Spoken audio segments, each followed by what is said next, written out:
hope this is helpful for some people. All right, are we live? Very good. Live from Willow Creek studio headquarters, up in the recesses of what's known as the flight deck. That's right. Welcome back, Willow Creek Church. This is Pastor Drew here today, and no Pastor Greg. We have a special guest instead. Actually, as of this recording, it's, what's today? Tuesday, October the 1st, and Pastor Greg is right now working on putting together some talking points and some action steps to bring some food and water up to Asheville, North Carolina, where his family's from. We continue to lift up all those affected by Hurricane Helene. And so when you listen back to this weeks or months or years from now, we'll remember this day. Very thankful that we've got just a great church and network of partners, even in our denomination, that are coming together to serve the needs there in Asheville. So thankful that Greg is doing that. But in his place over on the chair is a dear friend, and we just learned not quite a founding member, but basically a founding member of the church. Showed up the weekend they signed the charter. That's right. His name is just off the charter. Preston Bolt. Hi, Preston. Hey, thank you, Drew. I don't know that I can step in for Greg, but I will do my best endeavor. So, well, we have a chance to make all kinds of jokes at his expense. We won't do that, Greg. Don't worry, because we know you'll listen on the long drive to North Carolina. That's right. Back, That's right. But yeah, we're really glad to have you. Greg and I had been talking. We wanted to have you on this pod. Really, the Willow Creek podcast is for the members and friends of Willow Creek, and we've been spending had a couple conversations talking about Vision 2050, and which you're on the team there, involved in that. I'm just curious. I'm putting you on the spot. I actually have you listened to I the have podcast? actually. I was one of the 10s that has listened to both. All right. Good. Although, quite honestly, I listened to the second one on the way in this morning, so I could be somewhat prepared and not look totally stupid. Very nice. Well, as I joked on one of the pods, I encourage listeners. I do listen to a fair amount of podcasts. Put it on, 1.25 speed, 1.5 speed. Us Southerners, we speak a little slower, and especially when you're just listening and don't see a face.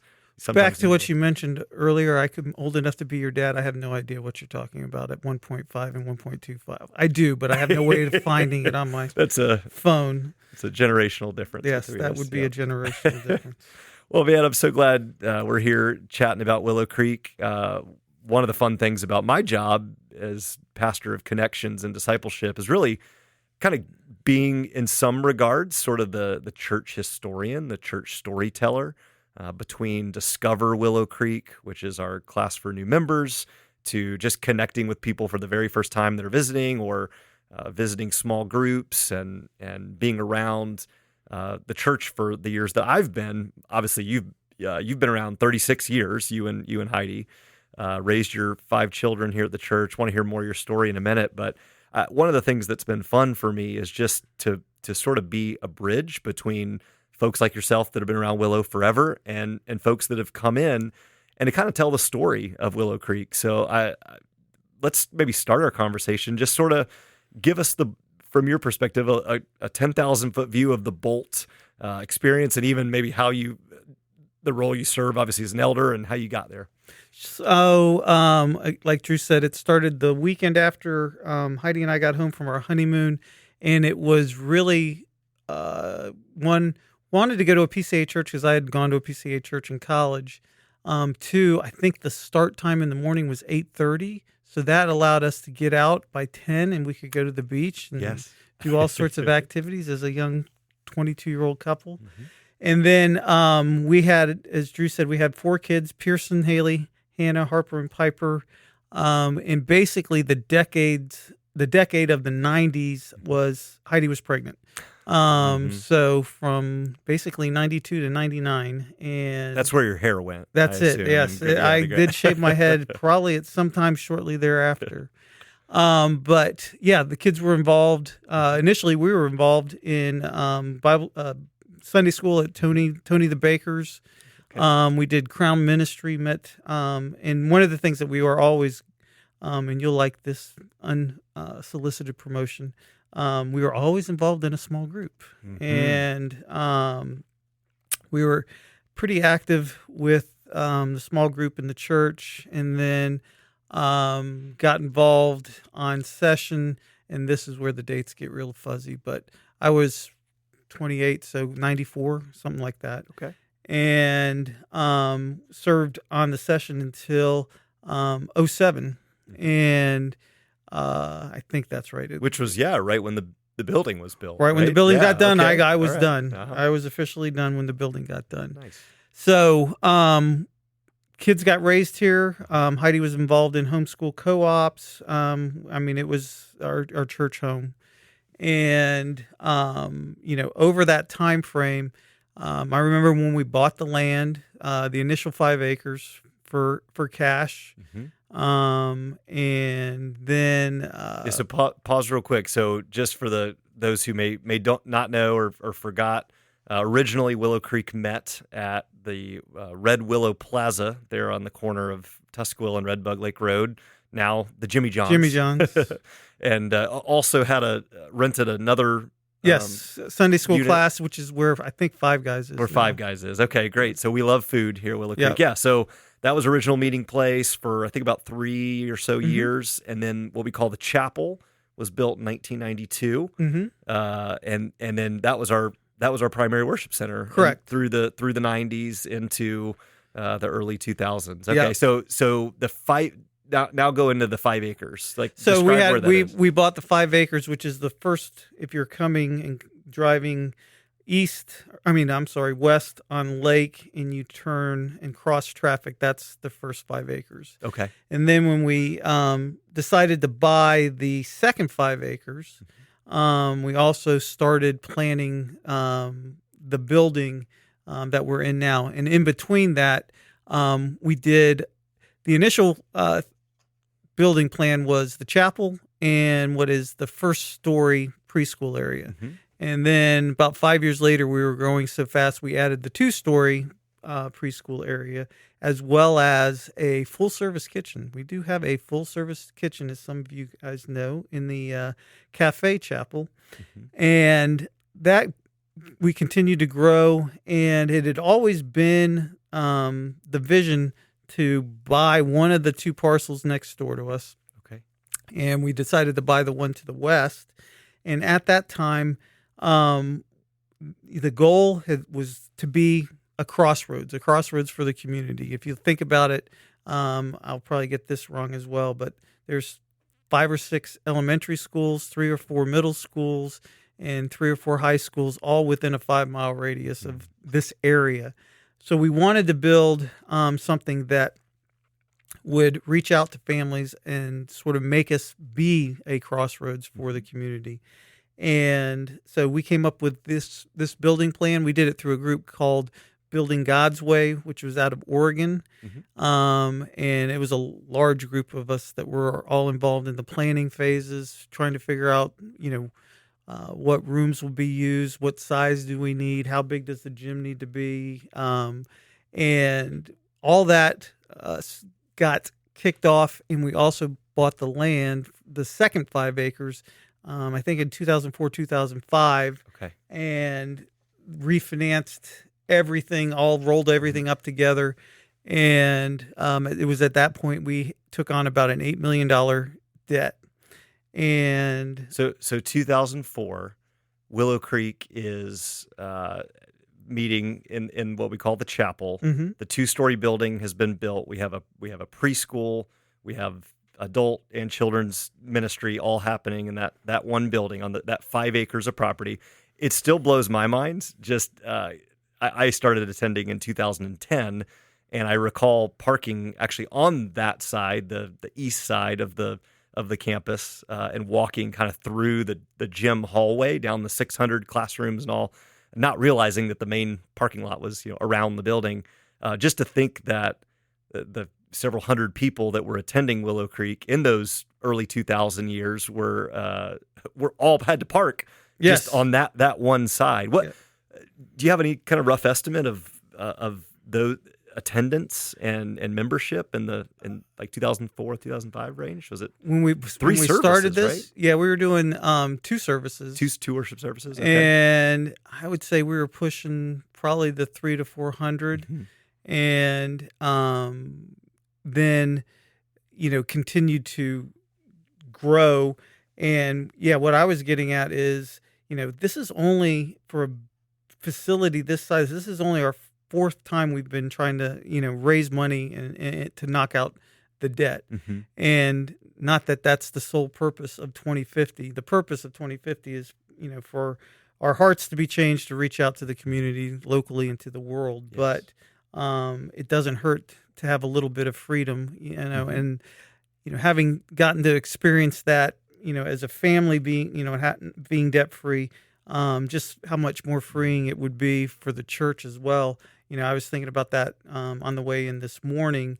If we didn't have to make a $42,000 mortgage payment this month, maybe we could donate $42,000 to hurricane relief in North Carolina, Georgia, and South Carolina. So it frees us up, ultimately. But yeah, we have not been all about raising money or knocking down the debt. It has been more about giving people the opportunity to see, all right, this is what God is doing, this is what God has done, and then coming alongside him and joining him in, whatever his mission is, right. Whether it be, like I said, if somebody walked in and paid down the debt $3 million, would it change what we're doing? No. We would thank them profusely. So if you do want to write that check, that would be nice. But, the goal is to impact the kingdom. I'll mess up Greg's quote. It's interest for the kingdom as opposed to interest on the debt. So yes. That is sort of the just the thinking behind, all right, it's time to pay down the debt. Absolutely. And yeah, just to think where Willow Creek, has been, we talked about this last episode, just, in less than 40 years, the numbers of folk residents in Seminole County, right? You talked about the crossroads. We were right at the intersection, really, of 3 communities: Oviedo, Winter Springs, Castleberry. They're all within basically touch of the church, and then obviously other communities and neighborhoods beyond. But thinking about Willow Creek and you were on session then, the decisions to be made in 2004, 2005. I mean, it made logical sense. Mm-hmm. We had outgrown our facility. The chapel holds, I believe, if you pack in everybody, about 300 people. And we were beyond that in terms of membership. So there was 2 services. I believe, so I've heard rumors that there was at least a short season where there were 3 services. I don't know how there was long term that was, but that probably was just, again, like a way to float until this building was built to provide adequate size. And the issue was that building capacity is 280. Is it 280? Okay. And we just happened to have Norm Miller, who was the fire chief for Seminole County, who was a member. Oh yeah, I love and Norm. He would get really, really frustrated when we started jamming people in there. And so, yes, it very much necessitated us trying to expand our footprint, but do it responsibly and in a logical format. And it's a great facility. It's a great building, and from the world's perspective, our timing couldn't have been worse. We finished the building in 2007. In 2008, the crash happened, and struggled through a recovery, and yet God continued to be faithful, and we continued to make it through. Some weeks it was week by week, but after go forward another 17 years from there, and after going through COVID, we found ourselves sitting at $4.1 million in debt this January. Mm-hmm. A lot of that, even despite coming through COVID and everybody's faithfulness and God's blessing upon us, we had substantial reserves, which we used in April to pay down $600,000. And then we sort of had a quiet campaign through the beginning of August that paid down a total of almost $1.1 million, so that we started Vision 2050 with a $3 million debt, which is just astronomical in God's providing for us. Amen. And the thought always was, well, look what God did in just that 8-month period. Why don't we see what he can do now over the next 12 to 18 months? Right. And the other pressure that we had is we have a refinance coming up at the end of 2015. Take a pause there. So the end of 2025 are... Did I say 2015? You said 2015. Yeah, All right, that's okay. We've refinanced in 2015. We 10 years. Yes, it's been 10 years. Yeah, or basically it's we either need to have it fully paid off or we have to refinance again. Thankfully, 2015, the interest rates were much better. Correct. They were heading downwards, and we did a very nice job in getting a good rate, good fixed rate. And you know what's been unique for me, having been here since before 2015, so over 10 years, I can vouch and give testimony that Willow Creek Church does not have a giving problem. We have very generous people, and we're so thankful for your generosity. Obviously, the Lord is working in our members' lives and hearts in regards to their desire to give to the work and mission of Willow Creek and God's mission. We've never missed a mortgage payment, so this isn't we're coming to pleading for money. We're not. This isn't this is not a desperate situation. This is more about stewardship and taking care of God's resources more wisely. And I don't know what interest rates are going to be like 12 months from now. But you do this for a living. What is the current interest rate? It'd be about 8 to 9%. About now, depending on what 9%. How we would negotiate. Which would almost, even though we have less money remaining, it's double. We would still be paying double the interest, even though we would keep the payment the same. So what that means is we'd be paying less of the debt down every month. Right now, we are killing the debt or amortizing the debt a lot quicker than we were 10 years ago. Right. And if you ever wanted to get geeked out, you can look at an amortization table. You probably got one on your house, and you'll notice that early on, a lot of the monthly payment is going to interest. But once you get to the end, which is where we're at, more and more of the majority of the payment goes to pay down the debt. That's right. So let's get a couple numbers and then some practical things, and we'll wrap it up here, Preston. So as far as if nothing changed, right? If there was no Vision 2050, if Willow Creek Church was just faithfully stewarding, we budget $42,000 a month in terms of paying down the interest slowly but surely.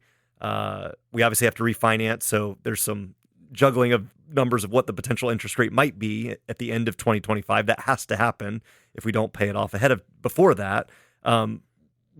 If we did nothing and there was no special one-time giving, when could Willow Creek be debt-free? So, assuming that we continue to make our $500,000 a year mortgage payment, and that the interest rate goes to 9%, we would pay off the debt in 2031. 2031, yep. Okay. Wow. Which is 7 years from now.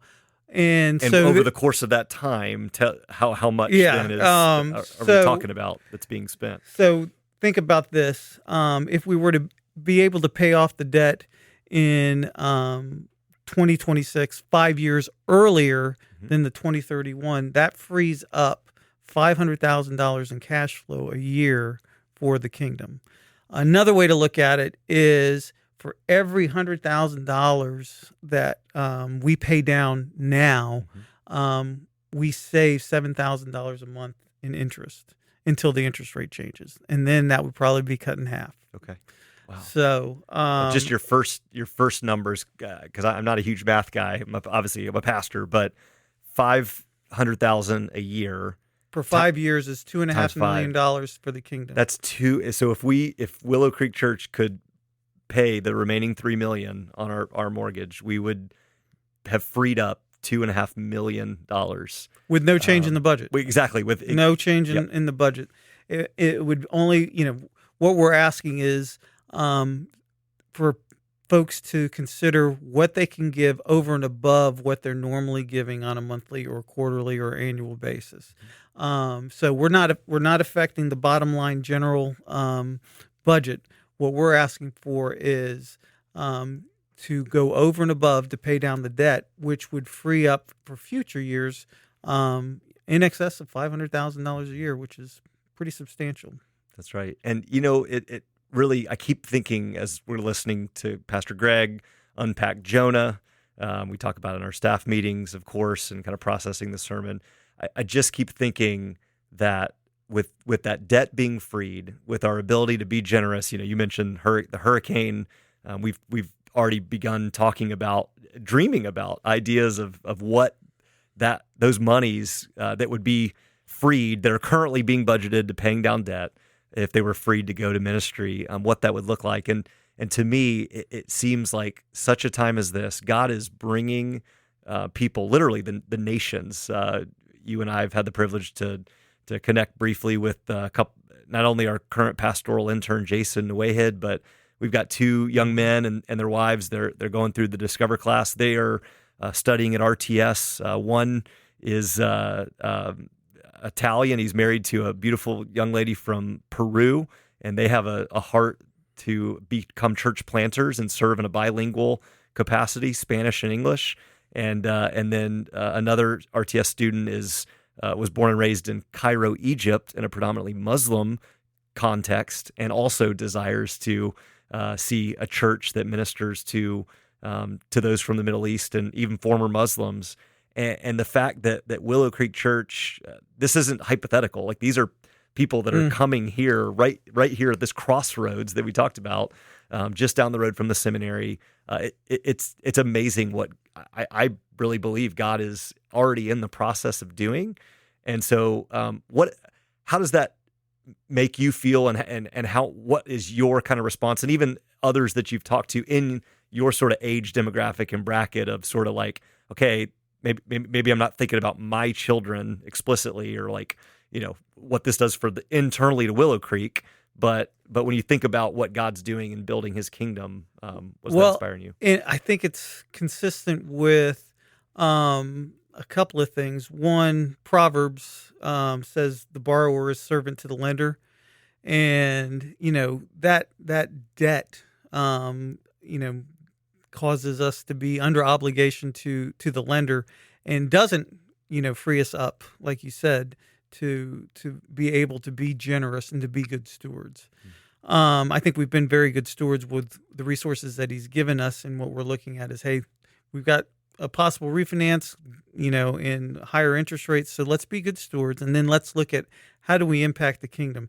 And I think it's impacting everything from my kids, grandkids, to, if you think about where Central Florida sits in the world, you've got Third Mill, you've got Crew, you've got Wycliffe, you've literally got the world coming to our doorsteps. And it is more about, and it's always been this way, is let's see what God's doing and then come along and join Him, as opposed to dictating this is what we're going to do.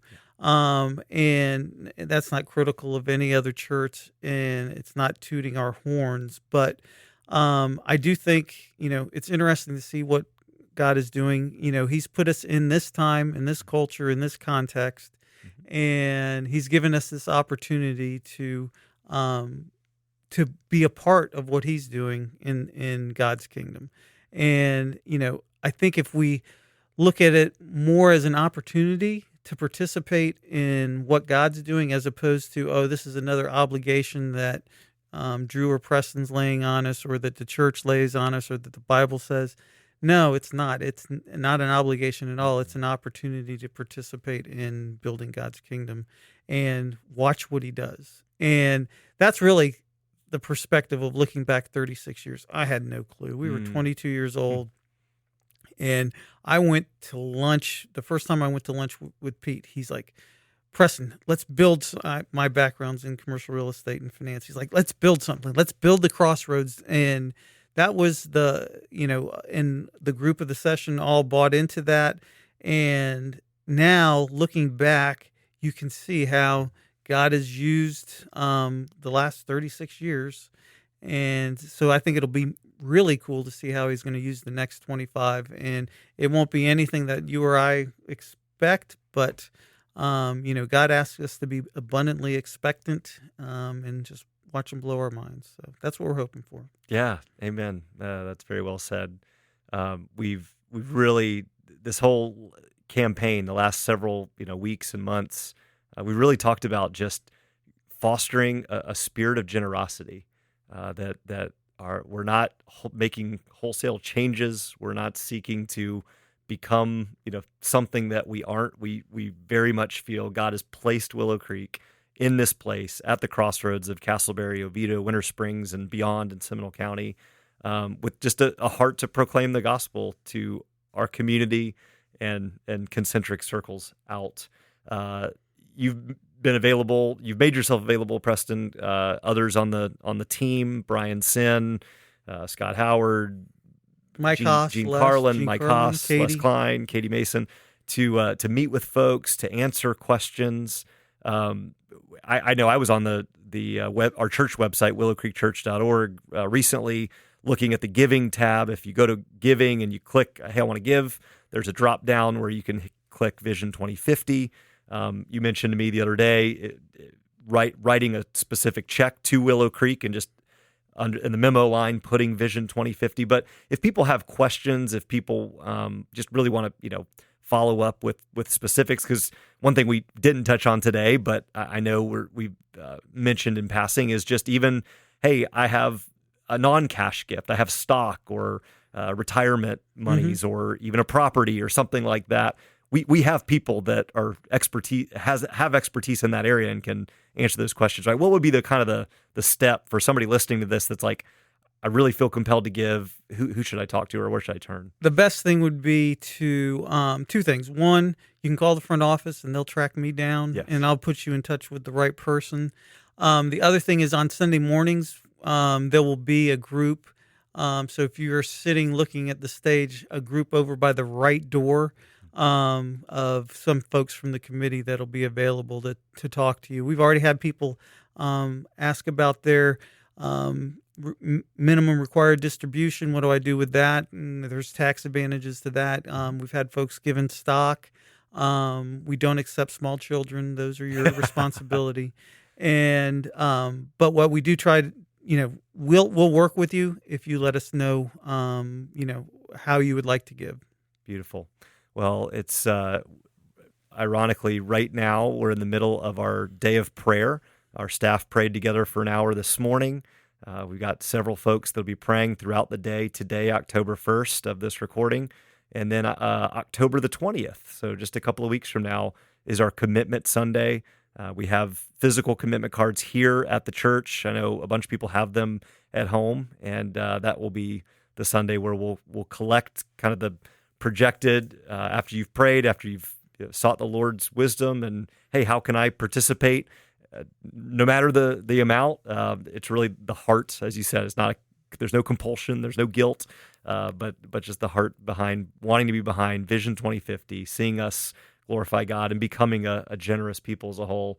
Those will be collected then in a couple weeks. And you could also go online on the website. There's a 2050 tab on the Willow Creek website, and you can also click on commitment cards, and it would also. Oh, perfect. Okay, in. I did see you are techie. You are tech. I didn't even know that. Very good. Actually, Jalissa's high tech. Yes, she's the mastermind behind the website. Well, Preston, thank you for your time today, listener, friend, member of Willow Creek. We love you and are here to answer any questions, and hope. Please pray for Willow Creek Church. Pray for Vision 2050 to more and more be fleshed out and realized, and ultimately the confidence we have, the peace we have, is that God's in charge. God has this all figured out, and so we can smile. My friend Preston's smiling over there. We can smile and be peace of mind, knowing that He has all things in His control. So until next time, I hope you have a great week.